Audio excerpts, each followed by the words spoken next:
Hello everyone and welcome back to another AFK journey video. In this video we're going to be going through my top Supreme Arena defenses for this week for both free to play and pay to win lineup. So we'll lead it off with the free to play teams. There will be a formation ID in the corner. So team number 1 is going to be the Lily May and Siren double damage dealer threat comp with Ravion to buff up both of them. We have Pheromore for further providing a temporary buff to Lily May, and Hugin also providing a temporary buff to Lily May and giving her that charm quality bonus to boost her damage even further with the Divine Favor artifact. The Lily May is going to absolutely shred the enemy team, and then we have Snow Stomper level 90 to give the Spirit Mark onto Ravion, who's going to be able to trigger it pretty quickly with his really good attack speed.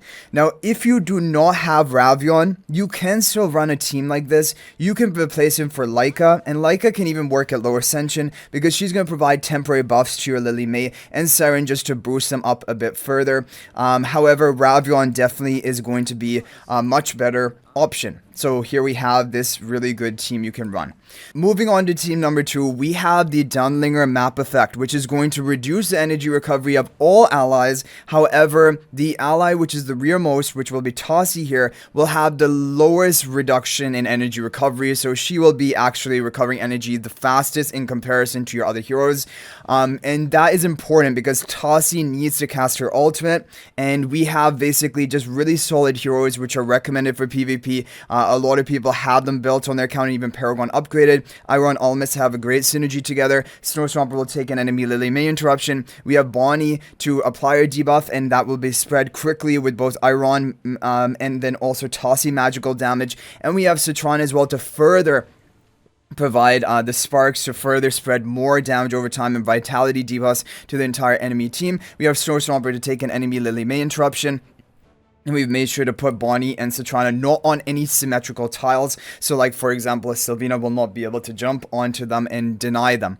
We have the Pack Bond spell, which I was doing testing in dual mode, and definitely feel like Pack Bond spell was the strongest artifact for this team, making everyone that much tankier and basically just allowing more value and dots to be spreading and survival up until Tossie then will solo in the end. So Pack Bond, because we have free, that is what I'm going to be recommending here.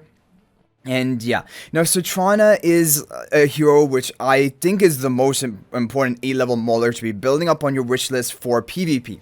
However, if you don't have Citrana built, you can still run her in a comp like this because she still has that debuff potential even before she's highly like fully built or even ascended. However, if you don't want to run her, another option would of course be Damien, and then just put him in the tile, like for example here. This is still going to be a very effective team. However, Citrana has more kill threat compared to Damien, but Damien is also a really good option and definitely can work in this team if you need to do that. So let's move on to team number 3. Team number 3 will be the Pandora Shamira comp. Pandora is the rearmost ally. However, the rearmost ally apart from Pandora will be Shamira, so Shamira will go in the box. We have Nero charms onto Shamira. We have Damon buff onto Shamira. Then we have the Grim Executioner to tank for our team and also to provide the Spirit Mark onto Nero. And then we have Ludovic to be healing the Pandora right from the beginning of the match, which is very important because you need Pandora to live and survive for those initial 4 seconds so that Shamira can come out of the box ready to kill the entire enemy team.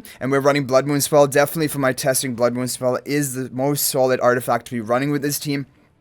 Providing those buffs right away as soon as Shamira exits the box, and she will be able to take full value of that. And of course, Nero is really important in this comp because with his Mythic Plus ability, he will insta-cast his ultimate and take a potential enemy Lily May interruption, allowing Shamira to freely cast her ultimate when she exits from the box. So that is it for the free-to-play teams, and before we move on to the pay-to-win teams, if you're thinking about making a purchase in AFK Journey, please consider using my affiliate link for the official Farlight Store. There is a link to that in the description of this video and a pinned comment. This is the best way you can support me and also gain 5% bonus dragon crystals on your purchase. Now we have the pay to win team. So pay to win team number 1 will be the Theodore Siren combo with the Snow Stomper to take an enemy Lily May interruption. We have Snow Stomper giving his Spirit Mark to Bonnie. Bonnie is not on a symmetrical tile, so she will not be easily jumpable by a Sylvina to prevent her debuff from going off.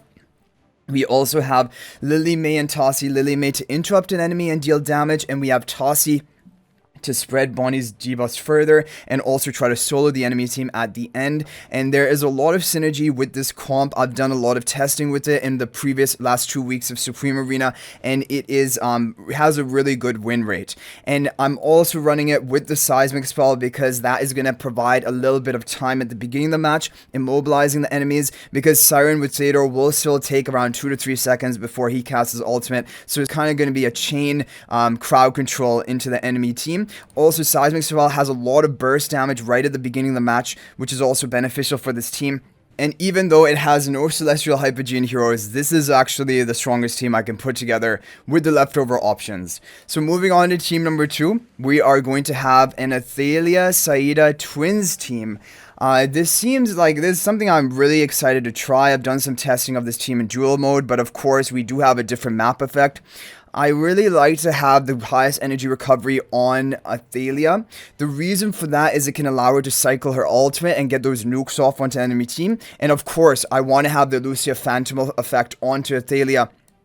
If you don't know what the effect is, if you have her level 80, a Lucia level 80 or higher, then the Spirit Marked ally is going to cause a crowd control effect and also true damage and immobilization for 3 seconds each time that ally moves 4 tiles. And Athalia darts around the map, jumps around all over the place, and will get the most value of this Lucia Spirit Mark, and that's why we have them together.